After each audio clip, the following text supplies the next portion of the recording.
በስመ አብ ወወልድ ወመንፈስ ቅዱስ አሐዱ አምላክ አሜን።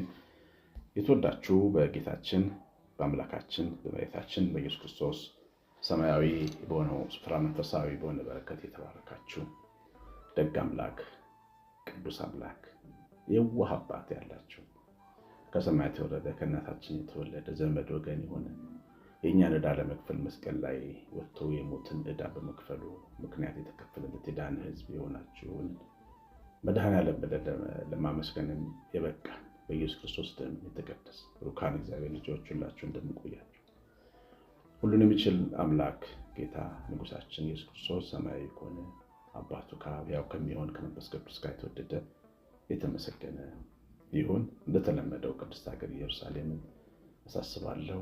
የምትሰሙ የምትሄዱ መሄድ የምትፈልጉ በእርግጥ ጌታ በሁሉም ቦታ ይሰማል፣ ግን በተለየ ሁኔታ ጌታ የተወለደበት ቦታ ቆማችሁ የልባችሁን ብትናገሩ፣ ጌታ የተቀበረበት ቦታ ቆማችሁ፣ ጌታ የተነሳበት የተሰቀለበት መስቀል ስር ቆማችሁ አንብታችሁ አልቅሳችሁ ብትመጡ ትልቅ ነገር ነው። በጣም እምነታችን ይነሳል። ሰው እምነቱ ሲነሳ ብዙ ነገር ይደረግለታል። ከራሳችሁ አልፋችሁ ወላጆቻችሁን በደንብ ብታዩ እኔ ከባድ ችግር ውስጥ በወደቅኩበት በአንድ ወቅት በጌታ መቃብር ፊት ቆሜ የተናገርኩት ነገር ሕይወቴ እንዴት እንደቀየረው አውቃለሁ። እና እምነታችን እንዲነሳሳ ያደርጋል። እንዲህ አይነት ቅዱስ ቦታ መሄድና አስቡበት። 911401380 ስልኬ ነው። ከካህን በኢየሩሳሌም ጋር ነው የምንሄደው። አስባችሁ አሳውቁኝ። እግዚአብሔር እናንተን ዘራችሁን ይባርክ። ፍቅር ቸርነት ያደርጋል ይላል ሐዋርያው ጳውሎስ በአንደኛ ቆሮንቶስ ምዕራፍ 13 ላይ ስለ ፍቅር ባህሪያት ባስተማረበት በዘረዘረበት አንድምታው ላይ ፍቅር ቸርነት ያደርጋል ይላል። ቸርነት ማድረግ ምንድን ነው? ቸርነት የማድረግስ ብድራቱ ምንድን ነው? እናንተ እግዚአብሔር ልጆች ናቸው፣ እኔ እግዚአብሔር ልጅ ነኝ። ፊት ለፊታችን ከተቀመጡ መልካም ፍሬዎች አንዱ ቸርነት ማድረግ ነው እና ቸርነት ማድረግ ደግሞ በጣም ብድራቱ በጣም ትልቅ ነው። ቸርነት በማድረግ ምሳሌ የምናደርገው ኢትዮጵያውን ጥቁሩን አቤሜሌክ ነው። መጽሐፍ ቅዱስ ላይ በትንቢተ ኤርምያስ ምዕራፍ 38 ላይ የሚገኘው ኢትዮጵያዊው አቤሜሌክ በጊዜው በሴዴቅያስ ዘመን የሴዴቅያስ አገልጋይ ነበረ፣ ባሪያ ነበር እና ፍትሃዊ ሰው ነበረ። የእግዚአብሔርን ሰዎች ለይቶ የሚያይ ነበረ። የኢትዮጵያ አባቶች መንፈስ የነበረው ነበር። የጥንት አባቶች የእግዚአብሔርን ሰዎች ለይተው አውቀዋል እና እነማን እንደሆኑ ተረድተው ተቀብለዋል። ክርስትና እንዲሰፋ ያደረጉትም ለዚህ ነው። ነጮች ግብፃውያን አባቶች እኛ ጋር መጥተው በስመ አብ ሲሉ አሐዱ አብ ሲሉ አሜን ብለው የኖሩ ናቸው የኛ አባቶች። ለምን? እግዚአብሔር ሰዎች ናቸው ብለው ስለሚያምኑ ነው። እና በዚህ አይነት አይን የነበረ ሰው ነው አቤሜሌክ እና በትንቢተ ኤርምያስ ምዕራፍ 38:7 ላይ ነብዩ ኤርምያስ እውነት ተናጋሪ ነብይ ነው እና እንደ አጋጣሚ ደግሞ ነብዩ የሚናገረው ትንቢት አስደንጋጭ ነበረ። በተለይ በጊዜው ለነበሩ ለሴዴቅያስ እና ለመንግስቱ ሹማምንት ያው እግዚአብሔር በእስራኤል ላይ አዝኗል ጣዖት አምልኮን በመከተሏ ምክንያት። ስለዚህ ያ የጣዖት አምልኮ መዘዝ ለምርኮ ሊዳርጋት እንደሆነና የባቢሎን የኢራቅ መንግስት እየመጣ እንደሆነ በመንፈሱ አወቀ ኤርምያስ። እነ ሴዴቅያስ ደግሞ ሌላ መንገድ ሌላ ማምለጫ ያለ ይመስላቸው ነበረ እና ሐሰተኛ ነቢያቶቻቸው የውሸት ትንቢት ይነግሯቸዋል። እግዚአብሔር እንዲህ አለኝ፣ ጌታ እንዲህ አለኝ እያሉ ይዋሿቸዋል። ይህኛው ሰው ግን እውነተኛ ነቢይ ነበረ እና ከተማይቱ መወረሷን ልትማረክ መሆኗን ነገራቸው። ቶሎ አምልጣችሁ ሂዱ ውጡ ወደ ሌላ ሀገር፣ አለዚያ ያጠፏችኋል አለ እና ፖለቲከኞች መጥተው ምን አሉ? ከባቢሎን ነገስታት ጋር ተመካክሮ ህዝቡን ሊያደክም ሰራዊቱን ሊያጠፋ ደህንነታችንን የመዋጋት ስነልቦናችንን ለማድከም እየሰራ ያለ ባንዳ ነው ብለው ወደ ጉድጓድ እንዲጣል አስፈረዱበት እና ሴዴቅያስ እጃችሁ ላይ ነው ያለው የፈለጋችሁትን አድርጉ ብሎ ኤርምያስን ሰጣቸውና ወስደው በገመድ በአንድ የውሃ ጉድጓድ ጭቃ ብቻ በሆነ ውሃ ጉድጓድ ውስጥ ጣሉት። ምግብ ከለከሉት፣ ገደሉት ማለት ያው ግማሽ ከፊል ልባቸውም ይፈራል። ያው እግዚአብሔር ነብይ ነው ብሎም ያስባሉ። ልባቸው ግን ጨከነበት። ከዛ እነሱ ከተመለሱ በኋላ መሸት ሲል ኢትዮጵያዊ አቤሜሌክ ወደ ንጉሱ ሄዱ። ንጉሥ ሆይ እባክህ ፍቀድልኝ፣ ይሄ እግዚአብሔር ሰው ነብይ ነው፣ ለምን አናውጣውም? እህል እኮ የለውም፣ ምግብ የለውም፣ ይሞታል በረሃብ ብሎ ለመነው። ሴዴቅያስ ልቡ ራርቶ ሂድና አውጣው፣ 30 ሰዎች ያዝና ሂድና ብሎ እንዳልኳችሁ በ38ኛው ምዕራፍ ላይ በገመድ ጎትተው አወጡት እና ምግብ ሰጡት። እንግዲህ ይሄ ቸርነት ነው፣ ለአንድ እግዚአብሔር ሰው ቸርነት ነው። ምስኪን ድሃ ራቁቱን ጉድጓድ የሚወረወር ወርቅና ብር የሌለው ነው እግዚአብሔር ነብይ። ግን ለዚህ ነብይ ግን ታማኝ ነበር ኤርምያስ። አንዳንድ ሰው ገንዘብ ስላላችሁ ታማኝ ገንዘላችሁ ይችላል። ወርቅ ላለው ሰው ብዙ ታማኞች አሉት። ጊዜ ላለው ሰው፣ ፍርድ ላለው ሰው፣ ወንበር፣ ስልጣን፣ ወንበር፣ በትር ላለው ሰው ብዙ ታማኞች አሉ። ምንም ለሌለው ሰው ግን ታማኝ ነው እንደምንለው እና ቸርነት አደረገለት። እሱ የሚኖረውን የነፃነት ህይወት እንዲኖር አደረገው አቤሜሌክ፣ እኔና የእናንተ አባት። በኋላ ኤርምያስ እንዳለው ባቢሎን መጣ፣ ከተማይቱ ተወረሰች፣ ህዝቡ ምርኮ ሆነ። ነገር ግን የእግዚአብሔርን ሰው ነብዩ ኤርምያስን ግን አልነካም። ምርኮ ይወላችሁ ችግር፣ መከራ፣ ማዕበል እግዚአብሔር አዞት ሲመጣ የሚያልፋቸው ሰዎች አሉ። በሴዴቅያስ ሹማምንት የተቀበለውን መከራ እግዚአብሔር ይቅሰው ዘንድ በእነዚህ በባቢሎናውያን እጅ ግን መከራ እንዲቀበል አላደረገው።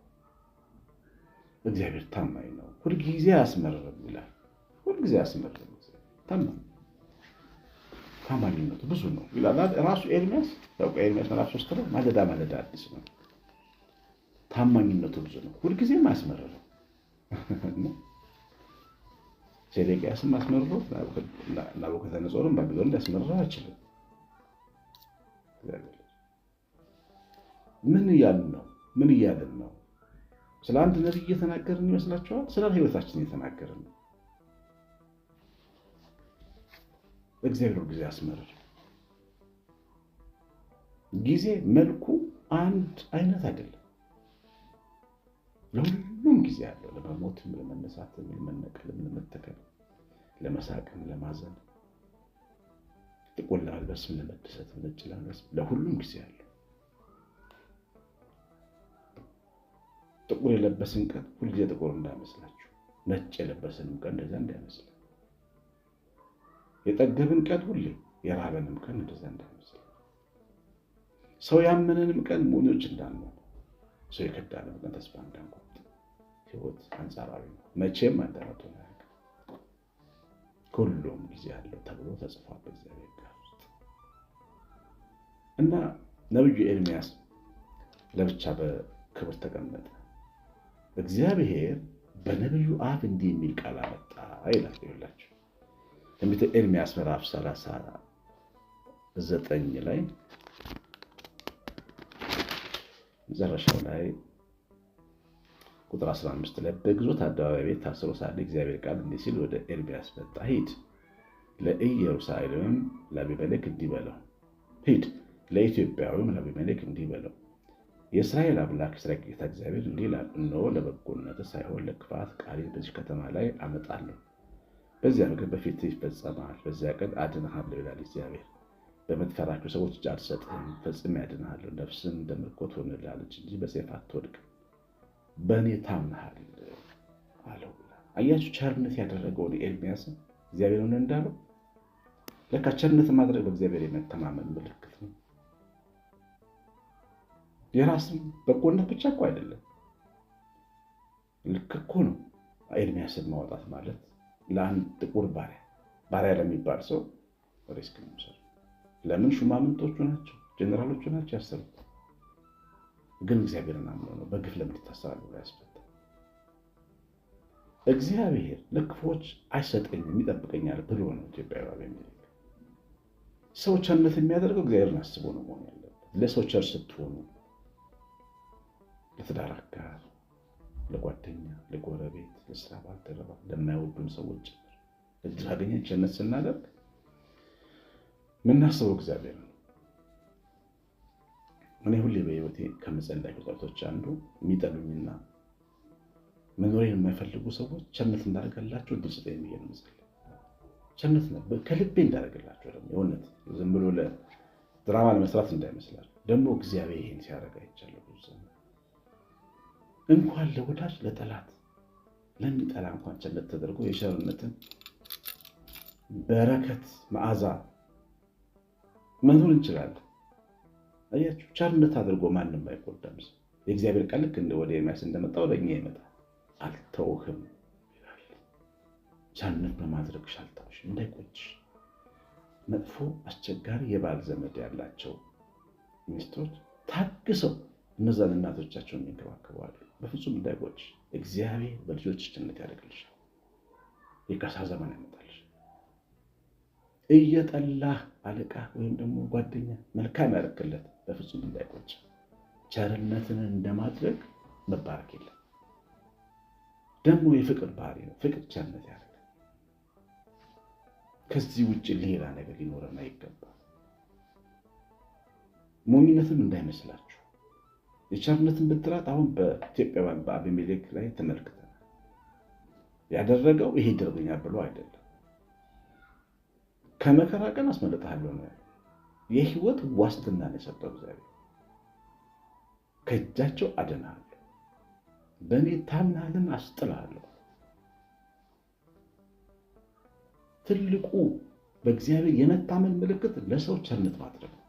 ብድራትን ሳይጠብቁ በቃ ቸርነት ማድረግ።